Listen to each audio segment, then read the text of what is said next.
Agile World português. O Agile World é uma instituição filantrópica criada pelo Carl Smith e Sabrina Bruce para focar na agilidade em comunidade global, democratizando a informação.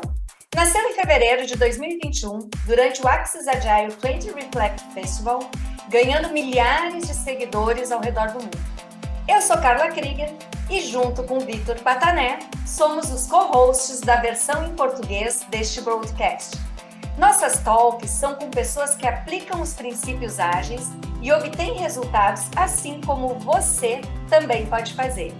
Nesse episódio, temos 2 feras do OKR, além de outras práticas como o Kanban e o Ser Ágil também, que a gente vai buscar explorar muito bem com eles aqui, que são Antônio Polo e Ronaldo Menezes, e tenho certeza que eles vão compartilhar conosco muita troca, muita experiência sobre a jornada profissional deles. Sejam todos muito bem-vindos. Patané, dê bom dia, boa tarde, boa noite para os nossos ouvintes e traga os nossos convidados para o palco. Olá, amigos do AWP. Bom dia, boa tarde, boa noite, como diz a minha colega Carla. Que bom você aqui de novo conosco. Mais um episódio do Agile World Português e hoje com a presença dos ilustres mestres Antônio Polo e Ronaldo Menezes, que vão trazer para a gente aí uma história, várias histórias muito bacanas, vão contar para a gente aí como é que eles chegaram nesse mundo da agilidade, o que eles têm feito, o que tem brilhado os olhos, o que vem de inovação. Estou esperando muita coisa, hein? A expectativa hoje está alta, 2 participantes, o negócio hoje aqui vai ser quente e eu espero aí que vocês fiquem com a gente até o final desse episódio, que vai sair coisa boa daqui, hein, galera? Perde não. Ronaldão, Antônio, cola aí com a gente. Sejam muito bem-vindos ao palco do AWP. Obrigado. Fala, galera. Boa noite. Que prazer estar aqui com vocês. Prazer estar aqui com o mestre. Admiro muito esse cara, ele sabe disso. A gente troca bastante figurinha. Só fera aqui hoje. Caramba, hoje o bicho vai pegar, hein? Hoje vai ser legal. Nossa, gente, que tem a agradecer a disponibilidade de vocês e já vou começar, já que você chamou o Antônio Polo aí de seu mestre, vou começar com ele então, né, Ronaldo? Por favor. Polo, nos conta um pouquinho de aonde o bichinho da agilidade mordeu você e como é que você ingressou nessa jornada?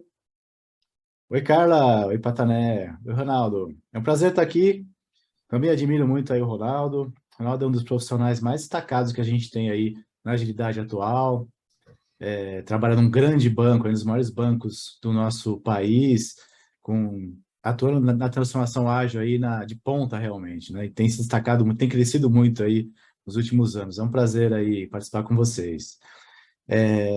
Eu entrei na agilidade por acaso. Eu trabalhava numa grande consultoria de TI por 12 anos e aconteceu que eu era gerente de pessoas nessa consultoria e tinha um executivo que era o meu chefe. E ele acabou mudando de área, e eu fiquei meio que sem chefe, sem nenhum tipo de orientação. E aí as coisas foram fechando para mim na empresa, acabei perdendo os colaboradores que eu gerenciava, as pessoas, começou a também ter uma escassez de novos projetos, eu era gerente de projetos nessa empresa, até que chegou uma hora que eu mudei também de gerente, eu tive 2 alternativas lá em 2017. Ou eu avançava na carreira de agilidade como Scrum Master de um grande banco, ou eu pegava o meu boné realmente ali, levava a carteira de trabalho para ser carimbada e procurava outras coisas, né? Eu seria demitido realmente ali, não tinha muita opção nessa grande empresa, né? Aí acabei, por livre e espontânea pressão, aceitando aí o papel de Scrum Master num grande banco, e aí chega lá o gerentão de projetos, comando e controle, com toda aquela cultura realmente de gestão de projetos, que é uma cultura mais centralizadora, para entrar num banco que estava em plena transformação ágil e para piorar a minha situação, ou melhorar, eu caí numa área que era a principal área desse grande banco, era o andar que estava transformando a agilidade de todo o banco, e lá estou para poder ali ter o meu desafio de transformação, acima de tudo, pessoal, aí, mudança cultural para os papéis de agilidade. De lá para cá, não parei mais, atuei aí sempre como consultor de transformação ágil, gestor de software também, de entrega de software, Scrum Master, agilista, e estamos aí até hoje. Prazer estar aqui. Bacana. E, Ronaldo, história parecida? Como é que foi o teu início da tua jornada? Completamente diferente? Como é que foi? Vamos lá falar um pouco do jovem Ronaldo. O jovem Ronaldo começou, eu fui analista de negócios, né? Eu já fui desenvolvedor, né? Já fui dev. Na época que eu era dev, eu trabalhava numa empresa frigorífica, uma das maiores do mundo. Eu tive meu primeiro contato com o Scrum. Falei, pô, que legal, gostei dessa coisa de trabalhar com sprints, trabalhar de modo ágil, cheio de post-its, aquela coisa bonita, né? Eu não conhecia muito, né? E como eu era de consultoria, eu passava por vários clientes. Depois de um tempo, eu entrei dentro da Tivit. Eu fui trabalhar na Tivit, uma empresa bem renomada, aí, acredito que muita gente aqui conhece. E lá eu entrei como analista de negócios. Analista de negócios, e na época entrou um gestor, foi até parecido com um pouco com o que aconteceu com o Paulo. Entrou um gestor, o cara veio com aquele livro, o famoso livro do Scrum, né? Faça o dobro na metade do tempo, e falou: olha, pessoal, a partir de agora todo mundo é ágil. Todo mundo aqui é ágil, a gente vai ser ágil e tudo mais, e vamos embora. E aí eu comecei a ganhar oportunidade aí para primeiro trabalhar como um product owner, porque na época eu era analista de negócios, então já ficava ali mais próximo daquilo que eu tinha que fazer. Só que depois, com o passar do tempo, eu fui me identificando com pessoas. Eu sempre gostei muito de trabalhar com gestão de pessoas, eu sempre gostei muito desse lado cooperativo. E aí eu recebi a oportunidade para virar um Scrum Master.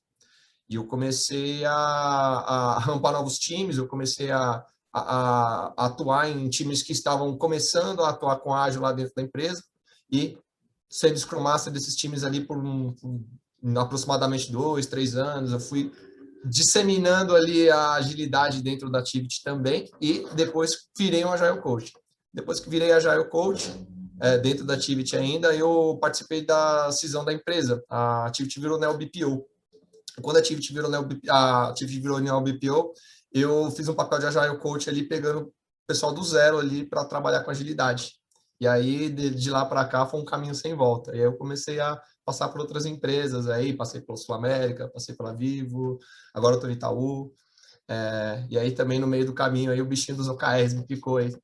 E aí eu estou aí também nessa empreitada aí.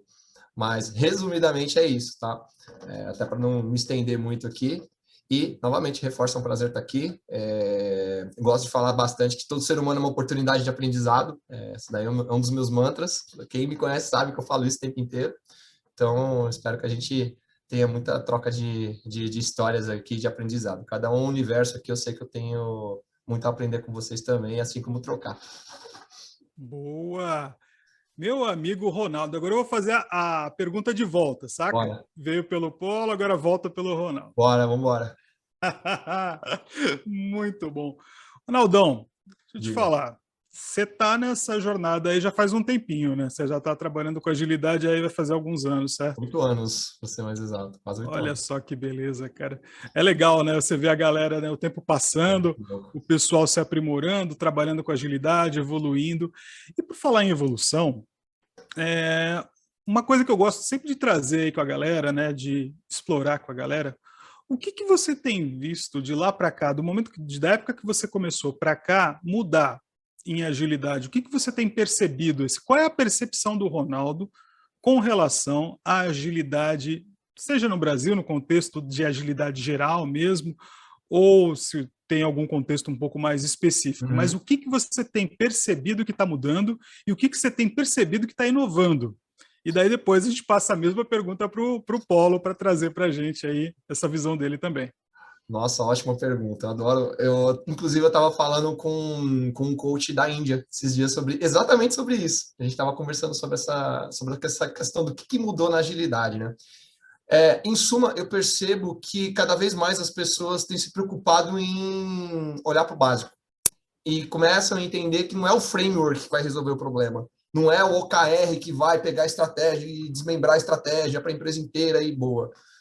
É você realmente seguir os conceitos básicos. Por exemplo, falando em Scrum, transparência, inspeção e adaptação. Para fazer isso, você precisa de uma cerimônia específica, de algo específico? Não, você precisa olhar para os pilares, né? Então, uma das evoluções que eu percebo na agilidade nesses últimos anos é as pessoas tendo cada vez mais necessidade de entender os princípios. Por quê? Porque as pessoas começam a entender que não é uma ferramenta que vai fazer você mudar as coisas. E olha só as coisas que aconteceram no mundo, né? Olha, a gente passou por pandemia, guerra da Ucrânia, tantas e tantas atrocidades aí que fizeram com que as pessoas tivessem que mudar ali rapidamente de direção, né? Se você não tem uma base sólida, né, você demora para perceber que aquilo que você fazia como uma receitinha de bolo antes funcionava. Então, esse é um dos grandes pulos do gato aí que eu tenho visto aí, não só no Brasil, como com algumas pessoas que eu tenho oportunidade de conversar de outros países também, né? Então, isso até me chama bastante atenção. Legal. Então, a gente realmente está voltando para a nave-mãe, né?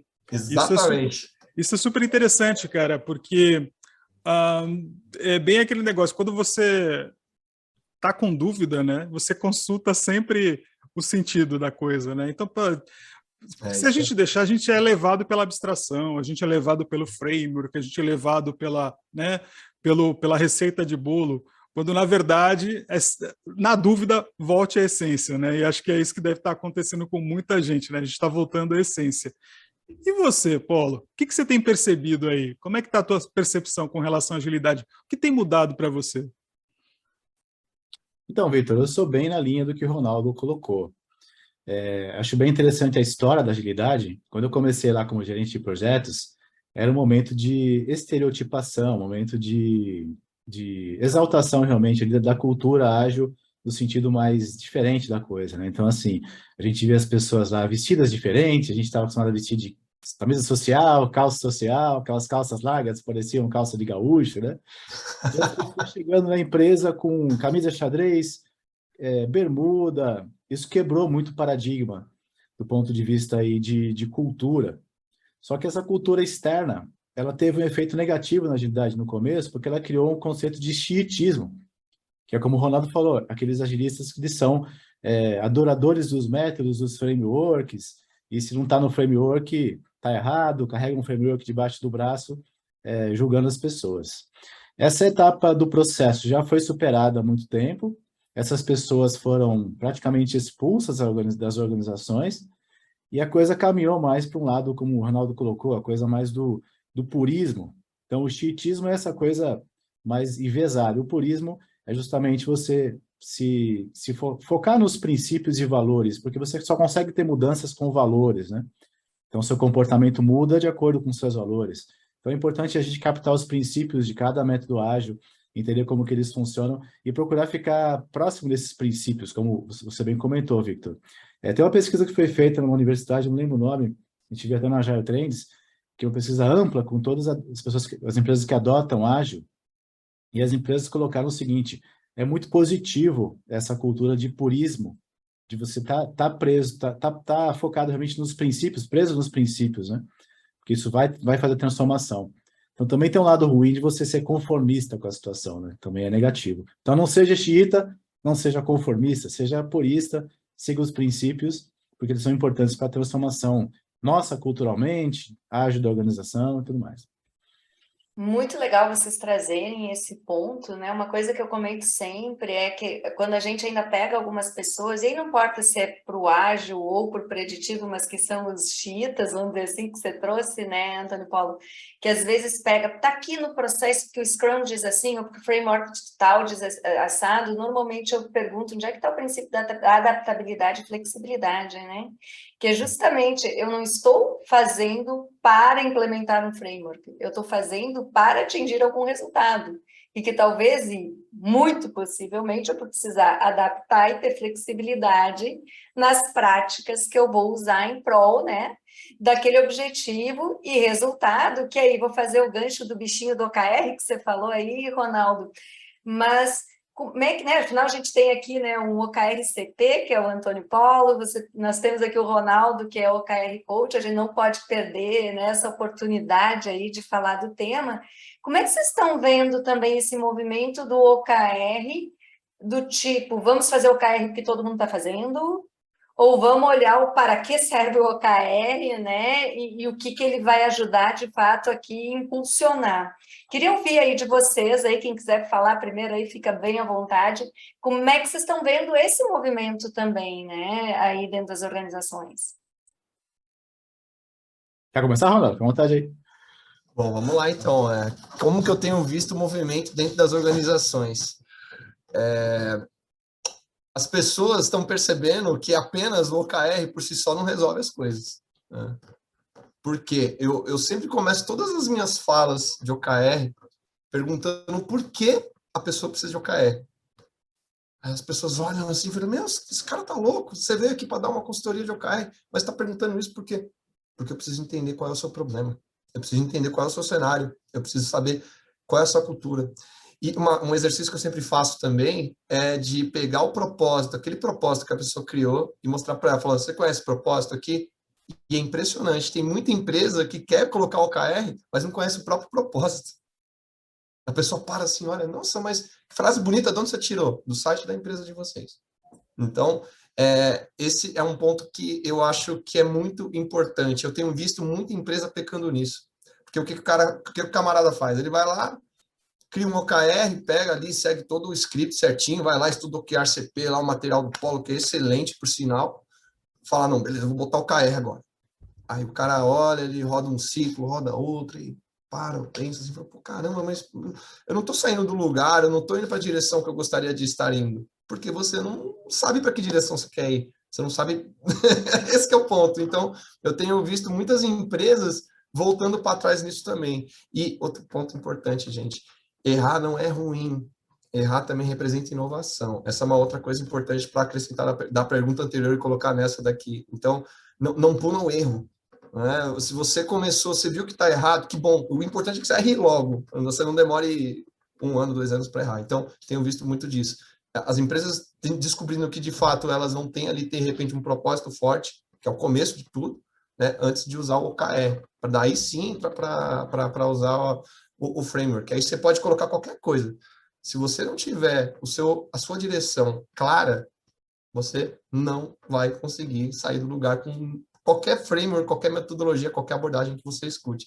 Isso parece muito básico, mas muita gente, muita empresa, eu tenho visto sim em muitos lugares, muita empresa erra nisso.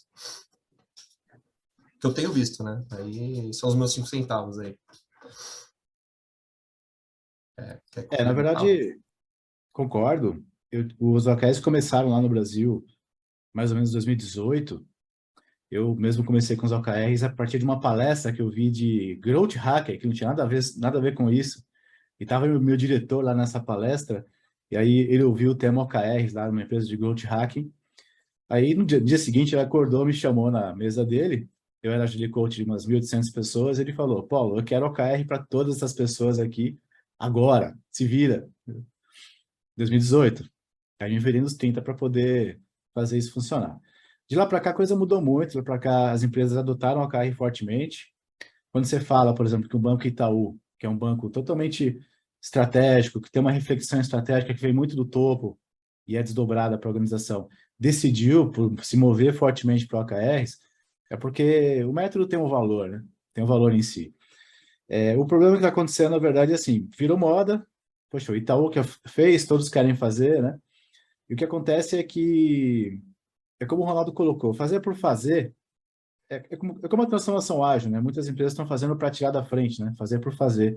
Os OKRs também são assim. A gente está no momento de OKRs agora que a gente está começando a medir qual que é a profundidade da adoção. Porque todos estão tendo OKR, né? Todos têm os OKRs escritos, né?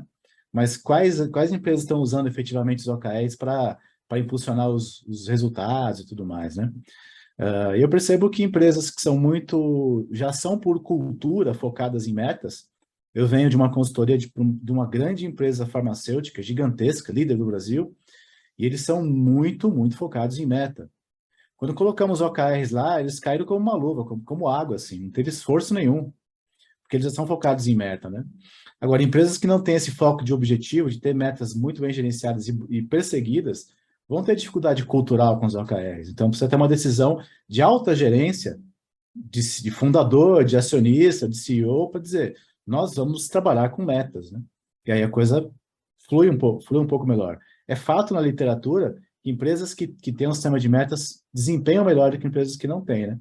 Então, é uma decisão a ser tomada, especialmente no topo da organização, e a partir daí a transformação cultural ela vem de baixo para cima, tá? Mas tem que ser uma decisão lá de cima, realmente aí. Como o Itaú fez, por exemplo, como outras empresas fizeram. Como essa empresa de farmacêutica fez também, né? Eu só queria pegar o gancho quando você falou de metas, que uma das grandes, né, discussões que tem aí, né, é a questão, a gente sabe que é alongamento, né, de metas, quando a gente fala de OKR, etc. Mas qual a diferença e a opinião de vocês, né, quando a gente está falando aí de key results, metas que eu quero, né, exponencializar ali o atingimento delas dentro da organização, e metas de bonificação? Tem diferença? Não tem? Como é que vocês veem, né? Porque a gente sabe que tem várias discussões no mercado aí em torno disso, né? De quando você começa a linkar o OKR a dinheiro no bolso, né? Do indivíduo. Então, queria ouvir um pouquinho isso de vocês. Essa daí é um clássico, né? Vamos linkar o OKR. Meu, ó, eu vou te falar que eu já vi o seguinte. Até baseado em fatos reais, aqui eu não vou falar o nome da empresa, é uma empresa grande do ramo esportivo, de atrelar diretamente o OKR às metas de bônus, e os funcionários entrarem no famoso efeito do sandbagging, né? Que é o empurrar com a barriga, porque o cara fala, eu vou fazer aqui o meu básico, não vou me comprometer muito aqui para não deixar o meu bônus ir por água abaixo. Qual é a abordagem que eu vejo alguns lugares usando, que é uma trends, que eu vejo algumas empresas fazendo, tá? Eles usam o OKR como parte da composição da bonificação. E não é uma parte relevante, é uma pequena parte. Ele colabora, ele não é a meta, de fato, ali para você atingir a remuneração. O que eu acho disso? Antes de você começar a dar passos como esse, é uma opinião pessoal, eu sugiro que rode esses ciclos de OKRs para você entender como funciona. Por quê? OKR envolve muita inovação. Inovação envolve erros. Quando você fala do stretch goals, que são as metas alongadas também, isso também envolve disrupção. Quando você trabalha com disrupção, você não vai bater o 100%. Você não vai atingir aquela sua meta 100%. 70% pode representar muita coisa. O próprio Google fez isso, por exemplo, quando usou OKRs para fazer o Chrome. Então, é aquela história básica, né? Do tipo, poxa, chegamos nos 70%. Mas 70% é coisa pra caramba, né? A gente causa uma disrupção. Então, o que eu sempre recomendo?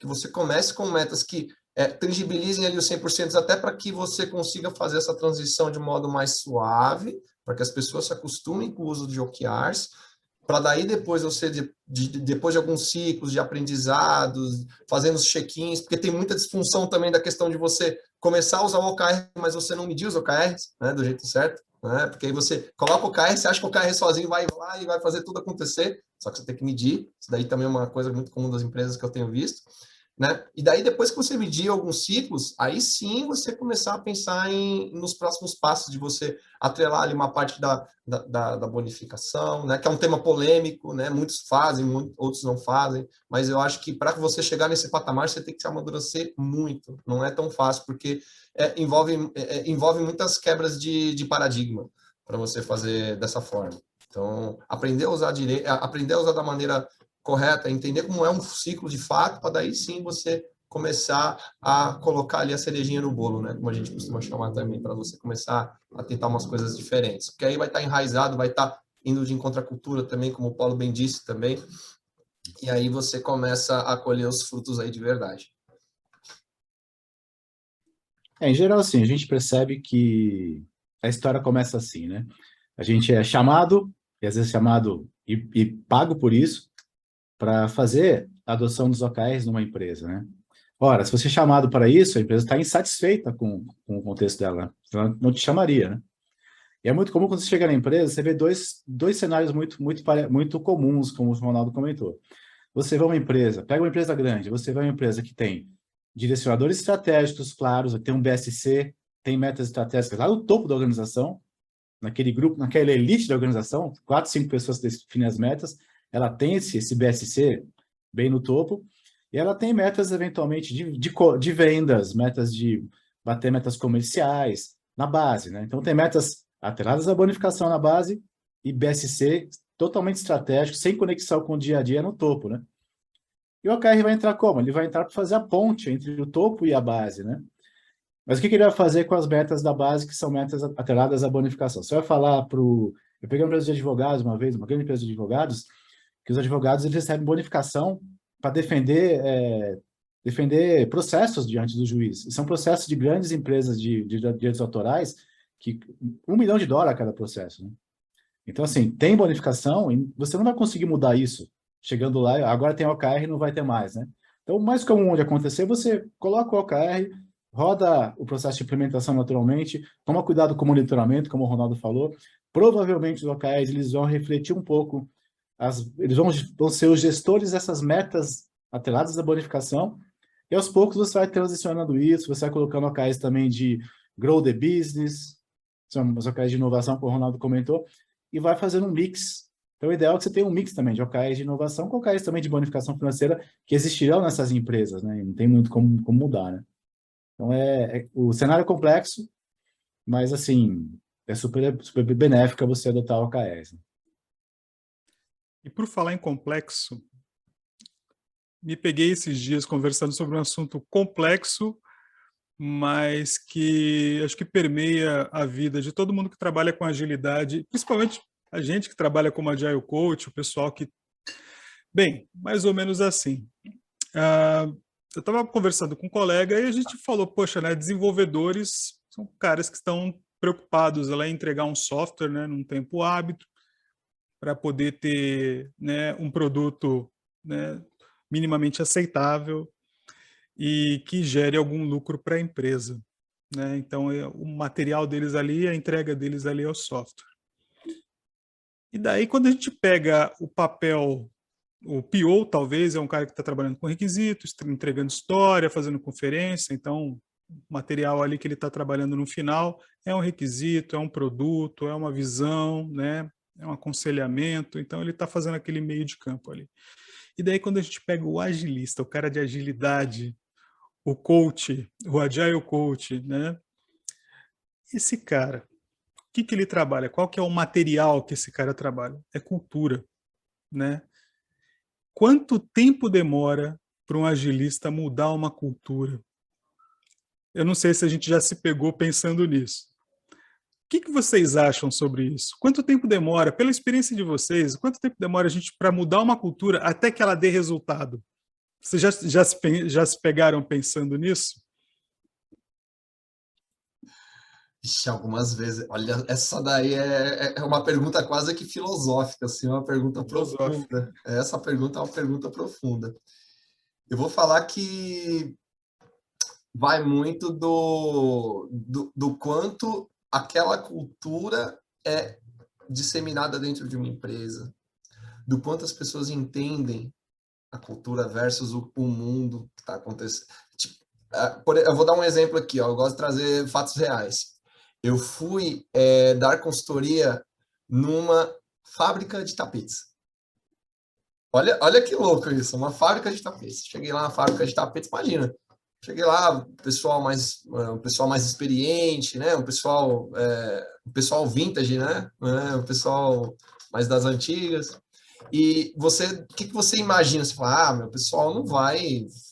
Imagina, o pessoal não vai querer OKR, agilidade. Só que o diretor de inovação, eles tinham um diretor de inovação, olha que interessante, era um alemão. Um cara alemão, assim, você imagina que o cara é super duro. Muito pelo contrário. Fui descobrir que o cara, ele estudou em Stanford, design thinker, tal, não sei o quê. E aí, o que aconteceu? Ele pegou a cultura da empresa, né? Ele usou a cultura da empresa atrelada ao propósito que as pessoas tinham de estar lá. Por exemplo, tinham pessoas que trabalhavam lá há anos. Estavam lá há 20, 30 anos, trabalhando ali no mesmo lugar. E ele conseguiu trazer para as pessoas que o fato daquela mudança cultural acontecer dentro da empresa ia fazer com que aquele propósito que eles acreditavam fosse para frente. Então, ele começou a fazer obviamente, junto com todos os treinamentos e consultorias, ele começou a fazer esse resgate. E aí, voltando para a pergunta, quanto tempo demora para mudar a cultura de uma empresa? Depende. Depende muito das pessoas que estão dentro da empresa. Depende muito do quanto que aquelas pessoas estão atreladas ao que a empresa tem de cultura, né? Aí, fazendo um outro gancho aqui de uma outra boa prática que eu gosto de trazer. eu acredito muito, muito, muito que o RH ele pode ser um agente de transformação e pode potencializar e até dar uma acelerada nessa questão da cultura ser disseminada dentro de uma empresa. E eu acredito que um RH ele tem que ser capacitado quando a gente fala em agilidade. E eu sei porque eu participei de um movimento desse, tá? Eu participei de um movimento dentro de uma grande empresa. Eu vou falar o nome, a Vivo. A Vivo capacitou muito o pessoal de RH. O pessoal de RH é muito forte, tem um know-how, assim, perto de um Agile Coach. Os business partners, eles são muito, muito capacitados a mexer com ágil. E isso potencializa muito as mudanças dentro da empresa. Então, isso ajudou bastante. Então, depende muito de quem são as pessoas e por onde você começa esse processo aí de mudança cultural. Tá? Por isso que é importante você mapear primeiro o cenário. Aí eu volto lá para aquela primeira fala minha. Entenda o primeiro onde você está pisando. Entenda para onde que você quer ir. Né? Entenda o que move, quais são os motivadores daquela empresa. Porque isso aí é ligado à cultura. E quando você consegue esse mix aí as mudanças acontecem quase como num passe de mágica. Né? Mas que, na verdade, a gente sabe que tem bastante trabalho por trás aí. E aí, Antônio, né, aproveitando o gancho do Ronaldo, da pergunta aqui do Patané, ele comentou, né, o Ronaldo ali de o RH envolvido e etc. Mas na experiência aí que você tem vivido também, né, quando a gente fala de cultura, que a gente sabe que é o mais difícil, né, que é a mudança de crença, valores, princípios, comportamento, que práticas você acredita, né, práticas, ferramentas, enfim, podem ajudar a mexer nisso, né? A gente fala tanto em transparência, trazer visibilidade, né? Melhorar a comunicação. O que você vê, assim, que como Agile Coach pode começar a introduzir, né, ali dentro, né, do dia a dia, seja do time, seja do nível executivo, na liderança, enfim. Então, dentro do entendimento de cultura, até um pouco mais para o lado do Kanban, a gente tem um entendimento de que a cultura ela é uma decisão a ser modificada a partir do topo da organização. Então, começa por um ponto aí, você um pouco menos político aqui, tá? Você mais... Não é que você menos polido, vai, melhor dizendo assim, tá? Você mais direto ao que eu acredito, tá? A cultura vem do topo da organização. Eu fui contratado por uma fintech para fazer um trabalho com os agilistas dessa fintech, tá? E um trabalho de transformação para poder criar uma padronização, engajar os agilistas na transformação cultural e também de processos, ferramentas da organização. E pasmem, a principal resistência cultural que eu presenciei foi dos agilistas. E pasmem, dos gerentes dos agilistas. Então, tinha 3 gerentes que eram os mais resistentes a qualquer transformação cultural. Então, se o gerente do agilista é resistente, o agilista também é resistente. E aí você pega o diretor dessa organização, primeira coisa, ele pouco conhecia da agilidade, 0, e também muito resistente à transformação. Então, mais preocupado com a felicidade das pessoas, mas aquela felicidade estagnada, né? Do que uma infelicidade para a mudança, né? Então, se você não tem uma certa infelicidade, um certo desconforto, você não vai conseguir ter a mudança, ser predisposto para a mudança, né? E eu fui basicamente expulso dessa organização porque eu não consegui fazer a transformação e eu fui muito, muito colaborativo, muito coach realmente, não impus nada assim, tudo colaborativo, né? Mas chegou um ponto de resistência que eu precisei até sair, pedir para sair, na verdade, da empresa, né? Porque é um pouco... A gente também não pode achar que os agilistas, eles também são os transformadores da cultura. Pode ser que eles sejam a principal fonte de resistência também, né? É que eu estou sendo pouco polido na minha resposta, tá? Mas, Antônio Paulo, isso me remete a uma frase que eu já falei em vários episódios aqui, né? Que um grande amigo meu falou que para mim foi reveladora, que foi um bom Agile Coach é aquele que não tem medo de perder o emprego. Ou seja, ele consegue navegar, né, dentro dos princípios ágeis, no sentido ali que bem você colocou, às vezes os agilistas que deveriam estar fazendo a transformação têm medo, né, de alguma, enfim, de uma questão cultural dentro da empresa, de perder o emprego, de não ganhar seu bônus, né, e se você realmente quer a transformação, né, você tem 2 caminhos.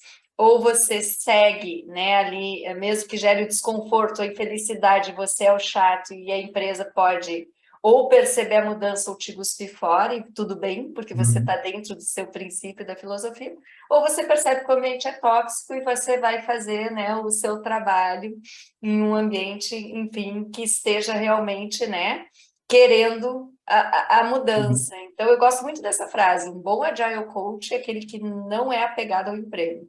O que não Eu é tão posso fácil, discordar. porque entram outras questões, né? Às vezes a pessoa tem que Aham. sustentar a família, precisa pagar as contas, Isso, enfim, a isso. gente sabe disso. Mas eu Mas acho que o tem bom muito... Agile Coach também ele é buscado pelo mercado, né, cara? Então ele não tem tanta preocupação com isso, né? Eu não sou um bom exemplo para dar a resposta para você, porque eu sou mais pro lado que você falou, o máximo possível, assim, né? De sair muito de empresas por essa transformação, realmente, né? Mas eu penso a tua pergunta assim, qual que é o desafio do agilista de se manter numa organização? Acho que esse é o ponto a ser, uma pergunta importante a ser feita, que eu não tenho a resposta porque eu não consegui, na verdade, me manter numa organização, né? Por conta das transformações. Eu acho que procurar respeitar o momento da organização, né? Nem sempre isso funciona também, né? Por mais empático que você seja, também a empresa vai te expulsar para fora. Então, eu não tenho a resposta. Mas acho que uma pergunta importante é assim, o que faz um Agile Coach que se mantém no trabalho e se mantém, inclusive, com destaque no trabalho? Até o próprio Ronaldo é um bom caso, assim, tem uma trajetória muito boa, muito longeva nas empresas que ele passa, né? Que não é o meu caso, das minhas empresas. Mas é uma pergunta importante, como é que o Agile Coach se mantém numa empresa e consegue puxar uma transformação ágil, né? Esse é o ponto, assim, eu quero saber essa pergunta, tá? Olha, uma vez um amigo meu me falou um negócio que eu nunca mais esqueci. Ele falou assim, cara, quando que termina uma transformação ágil? Ela não termina. Exatamente, eu ia falar exatamente isso. Uma Ela não, transformação ágil não termina. ela não termina. Uma transformação ágil não termina por N motivos, né? E o turnover, por exemplo, pode até ser um, né? A quantidade de pessoas que entram e saem de uma empresa, a quantidade de trabalho que você está o tempo todo fazendo com cultura, com mudança, com melhoria, com meta, com tudo, cara. Quando que termina o trabalho de um professor? O trabalho do professor vai só até a próxima turma. Ele formou uma turma, próxima turma, e aí continua. E daí começam a aparecer algumas similaridades com o trabalho dos agilistas, com os mestres, os mentores, os professores. Na verdade, sempre haverá a próxima turma, entendeu? Então, quanto mais pessoas você conseguir formar, instruir, encaminhar, poxa, melhor. Então, eu vejo que é um trabalho sem fim, é um ciclo sem fim ali. Mas e o dia que todo mundo souber trabalhar com ágil? Pô, que maravilha, a gente pode procurar outra coisa para fazer, mas olha, eu tenho visto uma certa dificuldade para isso acontecer. E eu estou aí no chão aí faz um tempinho também, no chão de fábrica, e eu acho que sim, sempre haverá a próxima turma, feliz ou infelizmente, né? No nosso caso, feliz que nós estaremos empregados, né?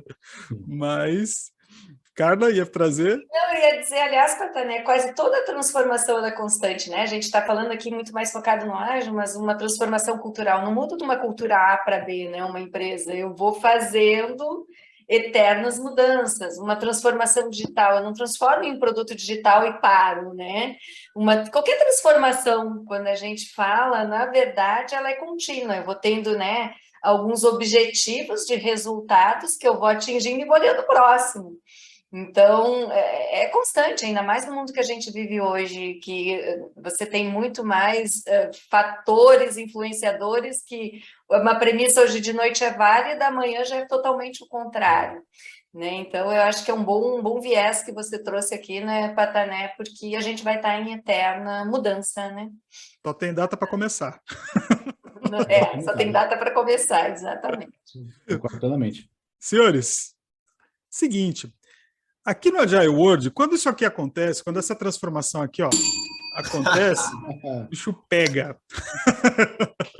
Bateu o sino, Maguila deu aquela gongada, e essa hora que a gente chama os nossos convidados para contar um senão, para contar um caos, uma situação engraçada, alguma coisa que eles vivenciaram aí, que trouxe uma experiência, um aprendizado, enfim...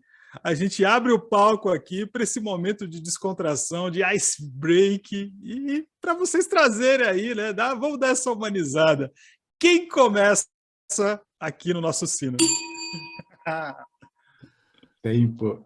Vou puxar, vamos lá.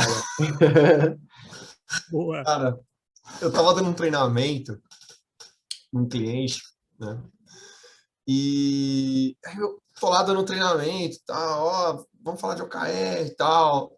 Falo muito do Polo nos meus treinamentos, eu uso muito, eu faço muita referência a você, né? Como eu falei, ele é uma referência para mim.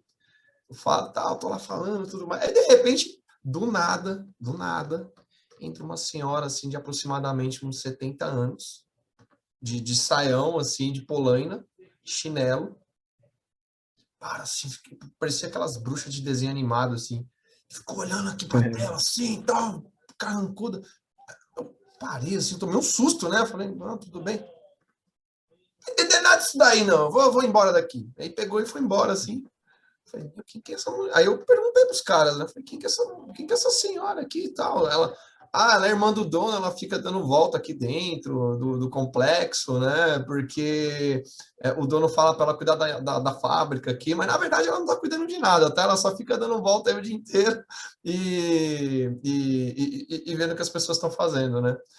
Eu falei, tá bom, né? Aí no último dia, foram 3 dias de treinamento, aí no último dia essa mesma senhora chegou para mim assim e falou, esse negócio aí que você tá...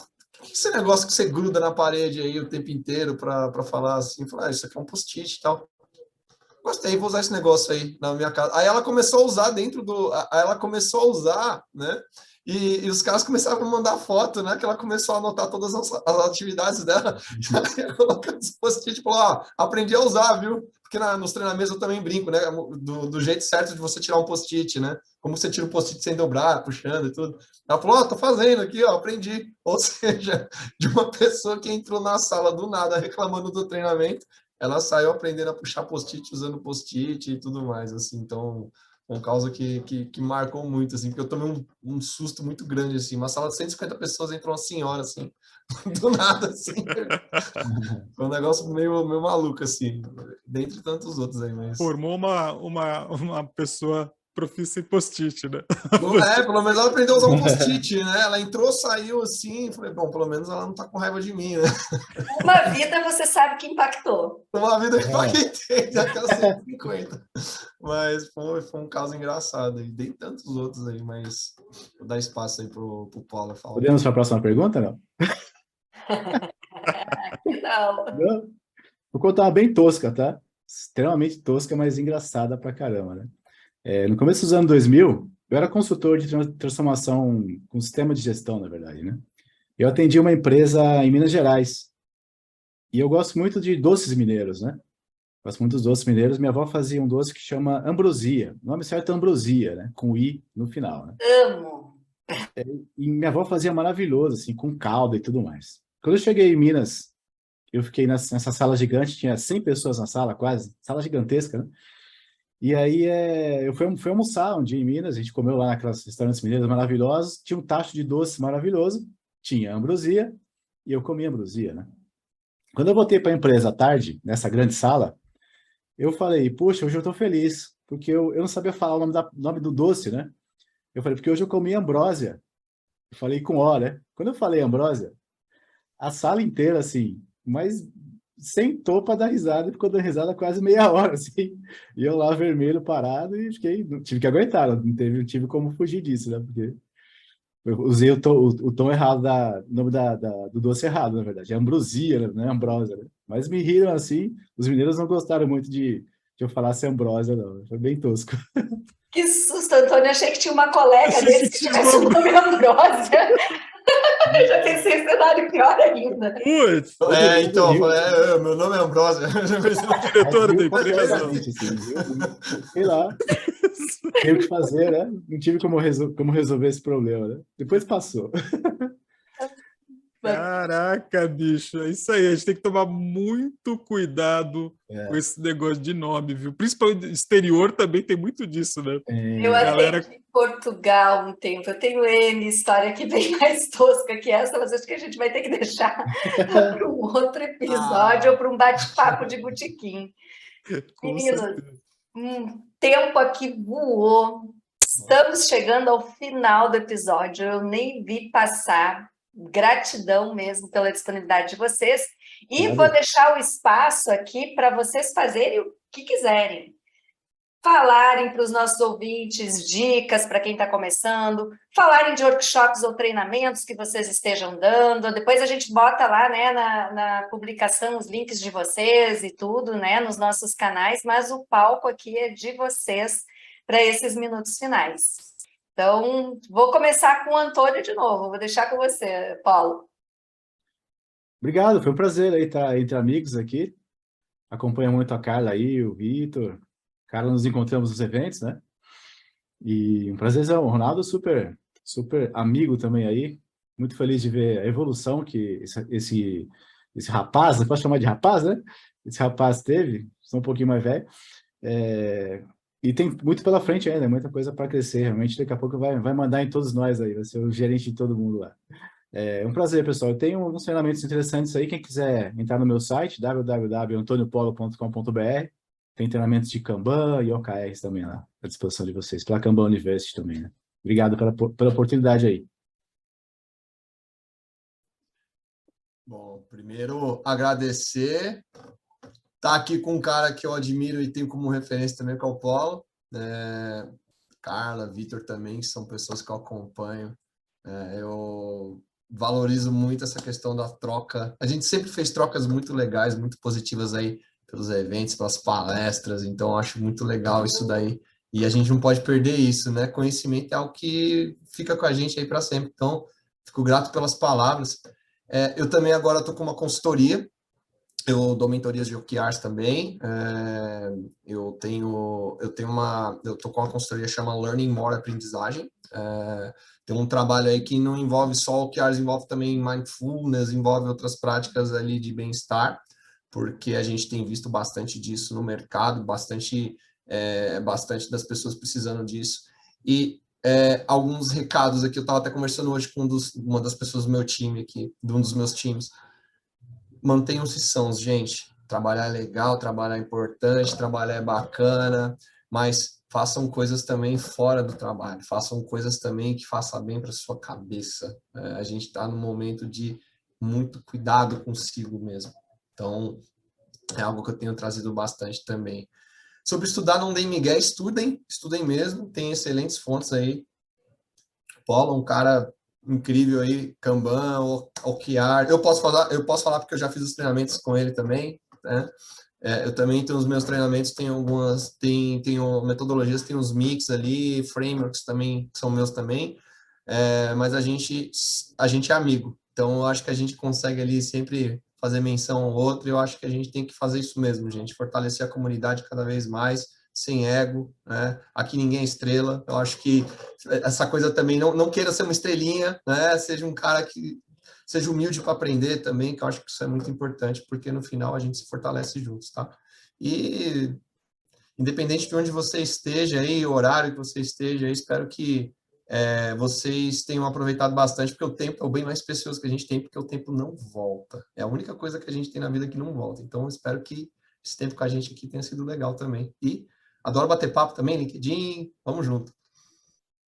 O tempo não volta, mas o tempo bem aproveitado sempre vai ser lembrado, né? Exatamente. É isso aí. E esse tempo aqui, com certeza, vai ser lembrado muitas e muitas e muitas vezes, a cada play, a cada visualização aqui, vai ser lembrado, porque esse papo de hoje foi nota 10. Gente, obrigado, professor Antônio, professor Ronaldo, os dois mestres aí. Cara, lições de vida, lições de profissionalismo e... Esse coraçãozinho é só pra cara, tá bom? Oh! Muito bom!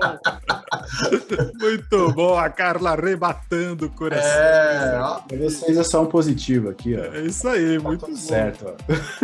Gente, obrigado de verdade aí pela participação de vocês e agradeço a audiência da galera que acompanhou com a gente aqui até o final, mais esse episódio da WP, e deixo para vocês a nossa perguntinha para fechar. Bora agilizar o mundo? Valeu, galera! Bora! Beijo, pessoal! Tchau, galera. Obrigado. Tchau.